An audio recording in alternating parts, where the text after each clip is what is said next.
Hi friends, good morning. आप सभी का हमारे यूट्यूब चैनल में स्वागत है। तो हम लोग पढ़ रहे थे सल्तनत काल के बारे में। किसके बारे में पढ़ रहे थे? सल्तनत काल के बारे में पढ़ रहे थे। और सल्तनत काल के बारे में हमने 2 वीडियो बनाया है। उसमें फर्स्ट वीडियो में हमने ये चर्चा किया कि सल्तनत काल का जो है 1206 ईस्वी से 1526 ईस्वी तक का कार्यक्रम है। और इसमें 5 प्रमुख वंश शासन किए हैं। 5 प्रमुख वंश शासन किए हैं: गुलाम वंश, खिलजी वंश, तुगलक वंश, सैयद वंश और लोदी वंश। और बारी बारी से हम इन 5 वंश के बारे में पढ़ेंगे। तो हम देखते हैं कि 1206 ईस्वी से लेकर के 1290 ईस्वी तक का जो काल है उसे हम लोग क्या कहते हैं? उसे हम लोग गुलाम वंश के शासक के रूप में जानते हैं, है ना।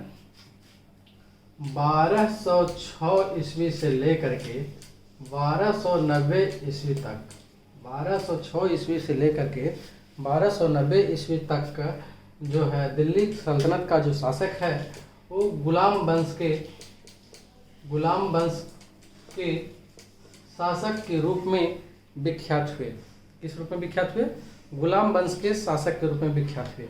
साथ ही साथ हम ये भी पढ़े कि गुलाम वंश के प्रमुख शासक कौन कौन थे, यानी कि इसमें कौन कौन से राजा जो है शासन किए। तो हमने देखा पिछले वीडियो में कि टोटल जो है 11 राजा इसमें होते हैं। टोटल कितने राजा होते हैं? 11 राजा होते हैं। और जिस 11 राजा होते हैं जो गुलाम वंश पर शासन करते हैं। उसके बाद 1290 ईस्वी में लास्ट शासक बनता है म्यूकर्स। उसके म्यूकर्स के बाद से गुलाम वंश क्या हो जाता है? समाप्त हो जाता है और खिलजी वंश का प्रारंभ होता है। तो चलिए हम पहले चर्चा करते हैं कुछ महत्वपूर्ण शासक के बारे में, जिसमें मुख्य है कुतुबुद्दीन ऐबक। कुतुबुद्दीन ऐबक जो है दिल्ली सल्तनत का, यानी कि गुलाम वंश का, या कह सकते हैं सल्तनत वंश का पहला राजा था, है ना। जिसका कार्यकाल था 1206 से 1210 ईस्वी तक। 1206 से 1210 ईस्वी तक। चलिए अब हम लोग देखते हैं। इसके बाद मुख्य शासक है के रूप में हम पढ़ेंगे इल्तुतमिश के बारे में। किसके बारे में पढ़ेंगे? इल्तुतमिश के बारे में पढ़ेंगे। तो और इसके बाद हम लोग पढ़ेंगे किसके बारे में पढ़ेंगे? रजिया सुल्तान के बारे में पढ़ेंगे। रजिया सुल्तान के बारे में। और इसके बाद एक और शासक है जिसका नाम है गियासुद्दीन बलबन। ये जो है 4 प्रमुख शासक है ना, जिसके बारे में हम लोग गुलाम वंश के अंतर्गत विस्तार रूप से पढ़ेंगे। तो चलिए आज हम पढ़ते हैं किसके बारे में पढ़ेंगे? कुतुबुद्दीन ऐबक के बारे में पढ़ेंगे। कुतुबुद्दीन ऐबक जो है मोहम्मद गौरी का दास था, है ना, और गुलाम वंश का संस्थापक था। 1206 ईस्वी में कुतुबुद्दीन ऐबक जो है गुलाम वंश की स्थापना करता है। तो क्या गुलाम वंश का स्थापना करता है और कुतुबुद्दीन ऐबक जो है मोहम्मद गौरी का चूंकि गुलाम था, तो क्या ये माने पैदाइशी गुलाम था? कहने का मतलब है कि क्या इसके माता पिता भी गुलाम ही थे? तो नहीं, ये जो है कुतुबुद्दीन ऐबक एक स्वतंत्र माँ बाप के पुत्र थे, है ना। बचपन में इसे निसापुर के बचपन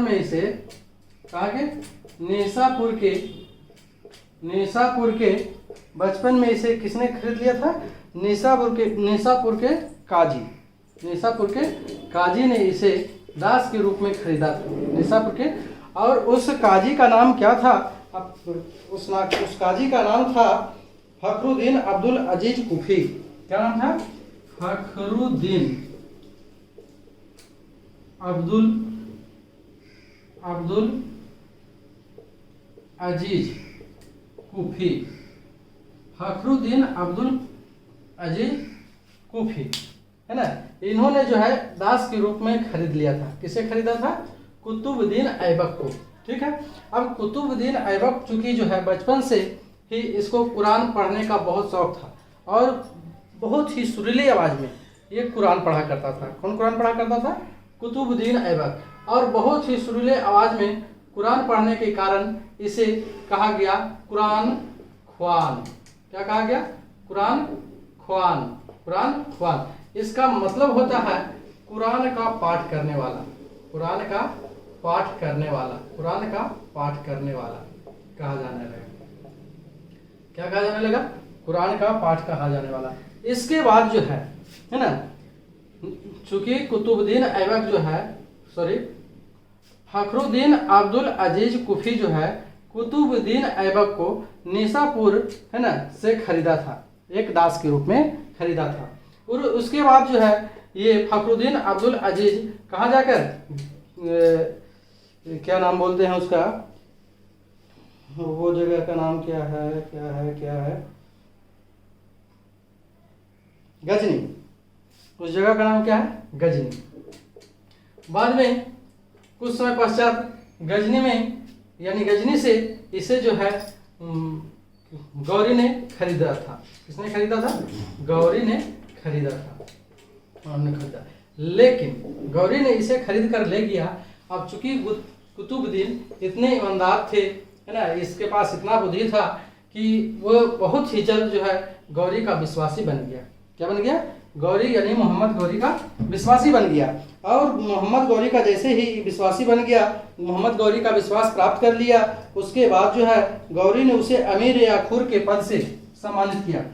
कौन सा पद से सम्मानित किया? अमीर ए आखूर के पद से, अमीर ए आखूर के पद से सम्मानित किया। किसे सम्मानित किया? तो कुतुबुद्दीन ऐबक को। फिर उसके कुछ समय पश्चात जो है मोहम्मद गौरी का मृत्यु हो जाता है। और मोहम्मद गौरी की मृत्यु के 6 माह के पश्चात जून 1206 ईस्वी में गौरी जो है, कुतुबुद्दीन ऐबक जो है अपने आप को क्या करता है? अपने आप को राज्याभिषेक करता है, अपना राज्याभिषेक करता है। कौन करता है? कुतुबुद्दीन ऐबक। चलिए, तो इतना को हम फिर से एक बार रिवीजन करते हैं, है ना। आपको इस चीज़ का PDF जो है टेलीग्राम लिंक पर उपलब्ध करा दिया जाएगा। इसका लिंक आपको डिस्क्रिप्शन बॉक्स में डाल दिया जाएगा, आप वहाँ से इसका लिंक PDF प्राप्त कर सकते हैं। तो चलिए, इसका इतना पहले एक बार फिर से पढ़ लेते हैं। हम लोग पढ़ रहे हैं किसका, क्या चीज़ पढ़ रहे थे? सल्तनत काल पढ़ रहे थे। क्या पढ़ रहे थे? सल्तनत काल। सल्तनत काल कब से कब तक के काल को सल्तनत काल का कहने का मतलब है, सल्तनत काल का कालक्रम क्या है? तो कालक्रम है 1206 ईस्वी से 1526 ईस्वी तक। 1206 से 1526 ईस्वी तक। तब 1206 से 1526 ईस्वी तक प्रमुख रूप 5 प्रमुख वंश ऐसे हैं जो सल्तनत काल पर शासन किया। वो 5 वंश कौन कौन है? तो गुलाम वंश है, खिलजी वंश है, तुगलक वंश, सैयद वंश, लोधी वंश। गुलाम वंश, खिलजी वंश, तुगलक वंश, सैयद वंश, लोधी वंश। चलिए, अब बारी बारी से हम 5 का अध्ययन करेंगे। तो अभी हम पढ़ रहे हैं गुलाम वंश के बारे में। किसके बारे में पढ़ रहे हैं? गुलाम वंश। तो गुलाम वंश का कालक्रम क्या है? 1206 ईस्वी से 1290 ईस्वी तक, यानी कि दिल्ली सल्तनत काल पर राज करने वाला पहला वंश था गुलाम वंश। गुलाम वंश को हम लोग दास वंश कहते हैं। क्या कहते हैं? दास वंश कहते हैं। और इसको एक वंश और नाम से जानते हैं, मामलुक वंश के नाम से जानते हैं। किस वंश के नाम से जानते हैं? मामलुक वंश के नाम से जानते हैं। अब इसको मामलुक वंश क्यों कहा जाता है ना? तो चलिए हम देखते हैं इसको मामलुक वंश क्यों कहा जाता है। क्योंकि गुलाम वंश का जो शासक हुआ, कितने शासक हुए? 11 शासक हुए। गुलाम वंश में कितने शासन हुए? 11 शासक हुए। तो ये 11 शासक जो है अलग अलग जनजाति के, है ना। जैसे कुतुबुद्दीन ऐबक जनजाति से था, कुतुबुद्दीन ऐबक जाति का था। इसके बाद आता है इल्तुतमिश, तो ये इलबरी जनजाति का तुर्क था, है ना। एक तुर्क जनजाति है, क्योंकि ये तुर्क जनजाति है, इसको हम लोग प्रारंभिक तुर्क भी कह सकते हैं, है ना। प्रारंभिक तुर्क वंश भी कह सकते थे। या इस पे फिर और भी राजा है जो दूसरे वंश के से है, यानी कि इसमें अलग अलग वंशों के शासक ने शासन किया, है ना। गुलाम वंश पर शासन करने वाले सभी राजा जो है अलग अलग वंशों के हैं, वो एक ही वंश के नहीं है। इसलिए इन्हें क्या कहा गया? मामलुक वंश कहा गया। क्या कहा गया? मामलुक वंश कहा गया। तो हम लोग को तीनों ये नाम याद रखना है। गुलाम वंश को दास वंश के नाम से भी जानते हैं और इसे मामलुक वंश भी कहा जाता है ना।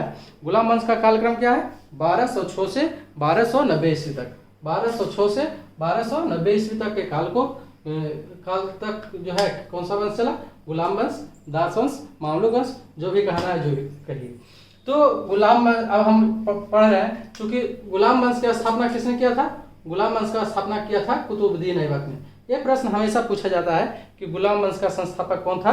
तो कुतुबुद्दीन ऐबक। कब किया? तो जून 1206 ईस्वी में। कब किया था स्थापना? जून 1206 ईस्वी में। चलिए, और 1210 ईस्वी में इसकी मृत्यु हो जाती है घोड़े से गिरने के कारण, जब ये चौगान खेल रहा था। चौगान को आधुनिक समय में पोलो के नाम से जानते हैं। किस नाम से जानते हैं? पोलो के नाम से जानते हैं। चलिए अब इसके आगे देखते हैं। कुतुबुद्दीन ऐबक जो है बचपन से ही गुलाम नहीं था। जब ये जन्म लिया था तो ये स्वतंत्र माता पिता के औलाद थे। इनके माता पिता कोई गुलाम नहीं थे, इनके माता पिता स्वतंत्र थे। इसे जो है निसापुर में, कहा? निसापुर में, यानी निसापुर के काजी जो है फखरुद्दीन अब्दुल अजीज कुफी, इन्होंने खरीदा। किसने खरीदा था? फखरुद्दीन अब्दुल अजीज कुफी जो है कुतुबुद्दीन ऐबक को दास के रूप में खरीदा। कुतुबुद्दीन ऐबक जो है बचपन से ही कुरान बहुत ही सुरीले आवाज में, बहुत ही मीठे स्वर में कुरान पढ़ता था, और इसी के कारण इसे क्या कहा गया? क्या कहा गया? कुरान ख्वाह कहा गया। कुरान ख्वाह कहने का मतलब हो गया कुरान का पाठ करने वाला कहा जाता है। किसे कहा जाता था? तो कुतुबुद्दीन ऐबक को कहा जाता था। इतना क्लियर?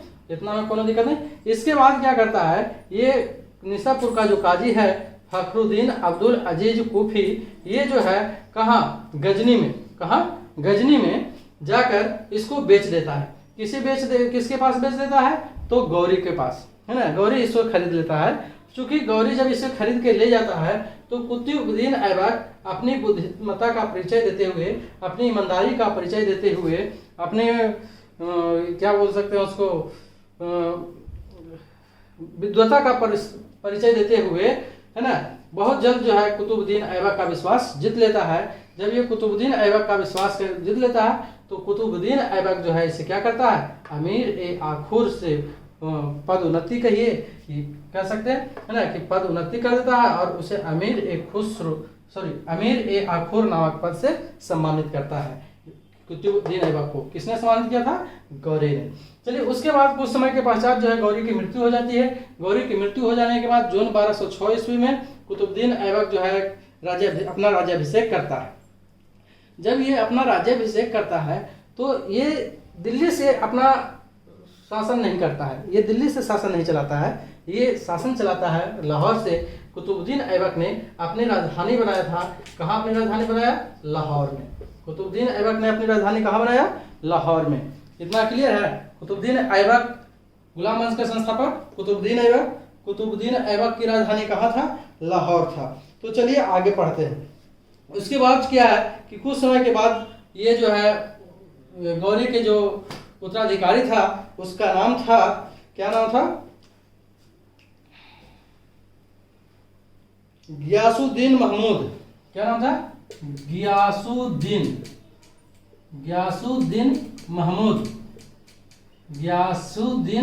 महमूद से मुक्ति पत्र लेकर 1208 ईस्वी में दास्ता से मुक्ति पा लिया। क्या किया? 1208 ईस्वी में, है ना, जो गौरी का उत्तराधिकारी था गियासुद्दीन महमूद, उससे मुक्ति पत्र प्राप्त करके 1208 ईस्वी में क्या किया? ये दास्ता के से मुक्त हो गया, है ना।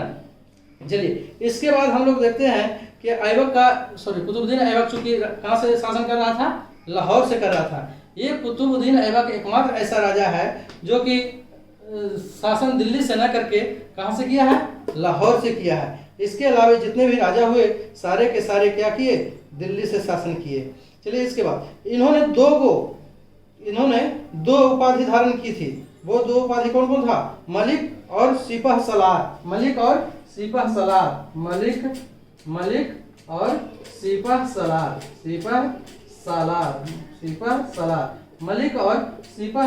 नामक दो पदवी धारण किया। किसने? कुतुबुद्दीन ऐबक ने। कुतुबुद्दीन ऐबक कितने पदवी धारण किए थे? दो पदवी धारण किए थे।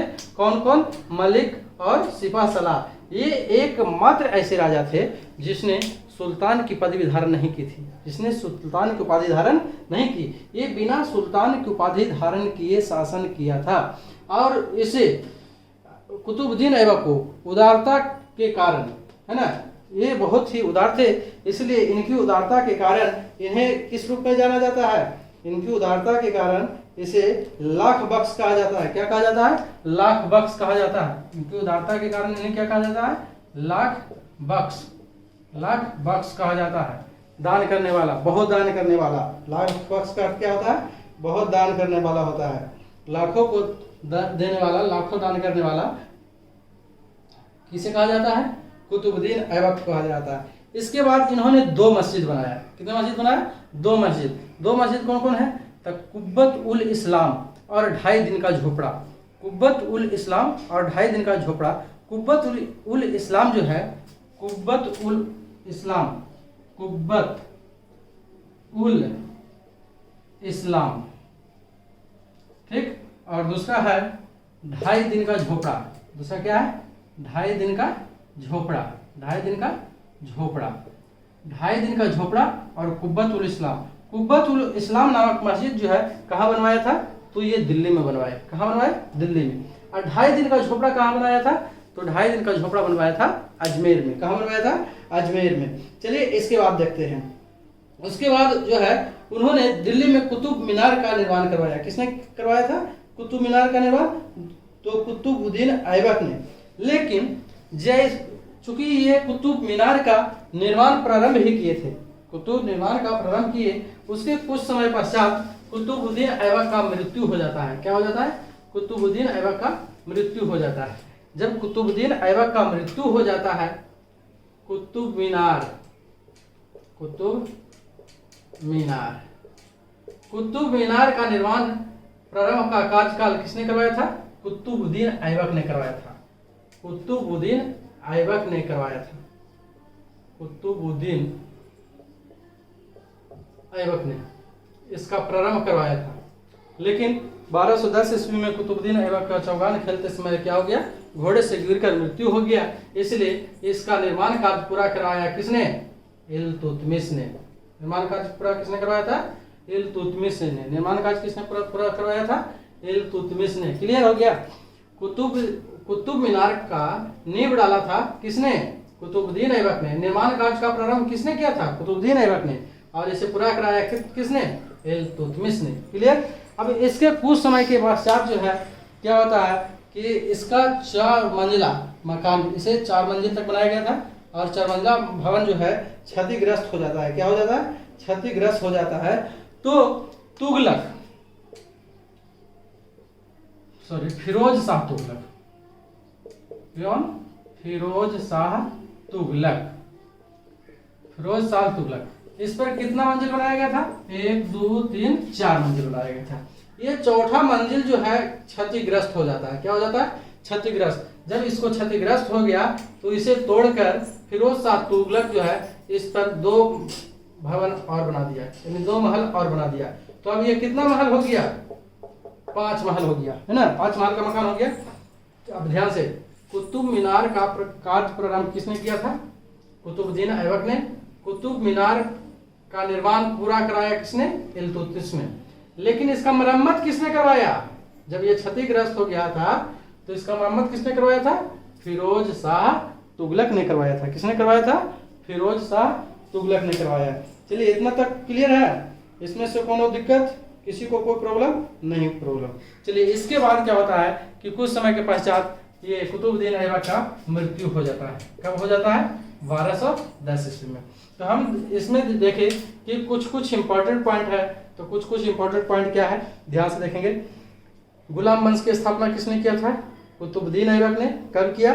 जून 1206 ईस्वी में। क्लियर? मोहम्मद गौरी का दास था कुतुबुद्दीन ऐबक। चलिए इसके आगे बात देखते हैं। कुतुबुद्दीन ऐबक जो है 2 उपाधि धारण किया था। वो 2 उपाधि था मलिक और सिपाह सलार। मलिक और सिपाह सलार। इसे जो है सबसे पहले दास के रूप में किसने खरीदा था? तो निशापुर के काजी फखरुद्दीन अब्दुल अजीज कुफी ने। उसके बाद गजनी में इसे मोहम्मद गौरी ने दास के रूप में खरीदा था। उसके बाद इसे एक उपाधि से पदोन्नति किया गया था। किस चीज में पदोन्नति किया गया था? तमीर आखिर के पद से पदोन्नत किया गया था। किसने किया था? तो मोहम्मद गौरी ने किया था। साथ ही साथ इसने क्या किया? 2 मस्जिद का निर्माण करवाया। कुब्बत उल इस्लाम मस्जिद का निर्माण किया और एक क्या किया था? एक किया था 2.5 दिन का झोपड़ा। कब किया था? कुब्बत उल इस्लाम मस्जिद का निर्माण कहाँ किया था? दिल्ली में। और 2.5 दिन का झोपड़ा अजमेर में। क्लियर हो गया ना? अब कुतुब मीनार का कार्य प्रारंभ किया था किसने? कुतुबुद्दीन ऐबक ने। और पूरा करवाया किसने? इल्तुतमिश ने। और मरम्मत करवाया किसने? फिरोज शाह तुगलक ने। तो चलिए आज की वीडियो में इतना ही। अगर आप इसका पीडीएफ लेना चाहते हैं तो आपको इसका पीडीएफ जो है डिस्क्रिप्शन बॉक्स से प्राप्त हो जाएगा। आप डिस्क्रिप्शन बॉक्स में जाके ये टेलीग्राम चैनल ज्वाइन कर लीजिए और वहाँ से आपको इसका पीडीएफ प्राप्त हो जाएगा। आज की वीडियो में इतना ही। अगर वीडियो आपको पसंद आया हो तो लाइक करें, शेयर करें और चैनल को सब्सक्राइब करें।